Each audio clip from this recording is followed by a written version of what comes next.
Subscribe कीजिए astro Gemini channel को और बेल का बटन जरूर दबाइए।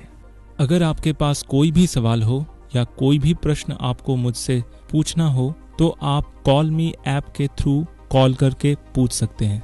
नमस्कार दोस्तों, आज मैं फिर हाजिर हूँ एक नए वीडियो के साथ आपके अपने channel astro Gemini the cosmic killer में। आज मैं बात करने वाला हूँ मुकद्दमा या किसी भी तरह का ऐसा केस जो कोर्ट में बहुत लंबे समय तक चलता है या किसके जीवन में कोर्ट से संबंधित या कोर्ट के चक्कर काटना हो सकता है।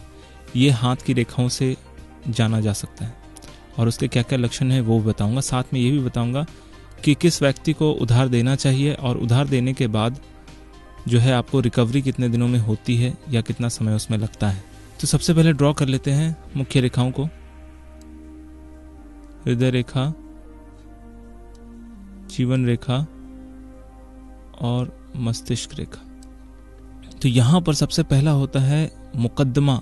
आपके जीवन में मुकद्दमा या किसी भी तरह का केस जिसके चक्कर में आपको ज्यादातर कोर्ट के चक्कर काटने हो, वो स्थिति कैसी बनती है।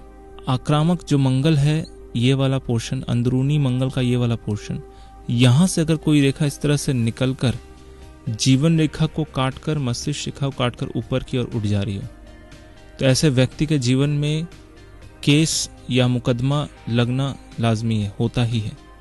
और ऐसी रेखाएं कई हैं, एक या दो, इस तरह की दो रेखाएं बन रही हों तो उतने सारे केसेस कोर्ट पे झूल सकते हैं, लटक सकते हैं। अगर यही रेखा आगे बढ़ते हुए किसी एक पर्वत की ओर चले जाए, या सूर्य के पर्वत या फिर बुध के पर्वत या फिर शनि के पर्वत की ओर चले जाए, तो व्यक्ति को मुकदमे में केसेस में जीतना पक्का रहता है, मतलब जीत होती है। हाँ, थोड़ा सा केस जो है वो ज़्यादा झूलता है या लटक जाता है, लेकिन आखिरकार अंत में जीत उस व्यक्ति की होती ही है। साथ में अगर बृहस्पति और सूर्य की कंडीशन अच्छी रही तो जीत जल्दी मिलती है, या हर चीज़ में कोई भी प्रॉब्लम होने पे बेल जल्दी मिल जाती है। और मुकदमा स्पेशली प्रॉपर्टी से रिलेटेड हो तो उसमें जल्दी सुनवाई होती है और साथ ही साथ जीत भी मिलती है। अगर इस तरह की रेखा बनी हो, हृदय रेखा और मस्तिष्क रेखा इस तरह से बनी हो, हथेली में सबसे बड़ा चतुष्कोण हृदय रेखा और मस्तिष्क रेखा के बीच वाले पोर्शन को कहते हैं। तो जब भी हृदय रेखा के और मस्तिष्क रेखा के अंतिम में, मतलब बृहस्पति के पर्वत की ओर का जो ये गैप है, ये वाला गैप जितना ज्यादा चौड़ा होगा, उधार दिए हुए धन को वसूलना उतना ही ज्यादा मुश्किल होगा। इन दोनों के बीच का गैप जितना ज्यादा इक्वल होगा, मतलब पैरेलल होगा या संकुचित होगा, उधार दिया हुआ पैसा बहुत जल्दी वापस मिल जाएगा। ठीक उसी प्रकार अगर इस साइड भी, मतलब कि सकारात्मक मंगल की ओर भी अगर हृदय रेखा और मस्तिष्क रेखा में कोई बड़ा सा गैप है तो पैसा वसूली में बहुत समय लगता है। आपका उधार दिया हुआ धन जो है वो बहुत समय पे आता है। अगर ये नैरो हो गया या संकुचित हो गया, छोटा हो गया, तो जो पैसा आप उधार दे रहे हैं लोगों को, वो अपने आप ही आपको पैसे वापस देकर जाएंगे। अगर मैं बात करूं, इस तरह से भाग्य रेखा बनी है, उसमें अगर कोई रेखा आकर यहाँ आक्रामक मंगल से निकलकर जीवन रेखा को काटती हुई, भाग्य रेखा को काटती हुई ऊपर चली जा रही हो, तो ऐसी अवस्था में क्या होता है, उधार दिए हुए पैसे तो फंसते ही हैं, साथ ही साथ किसी इलीगल केस के कारण बहुत सारा पैसा जो है वो अटक जाता है। अगर इसी समय, मतलब जीवन रेखा या भाग्य रेखा में कोई इस तरह से द्वीप बनता हो, इस तरह से कोई द्वीप का साइन बनता हो, तो समस्या और भी ज्यादा जटिल हो जाती है।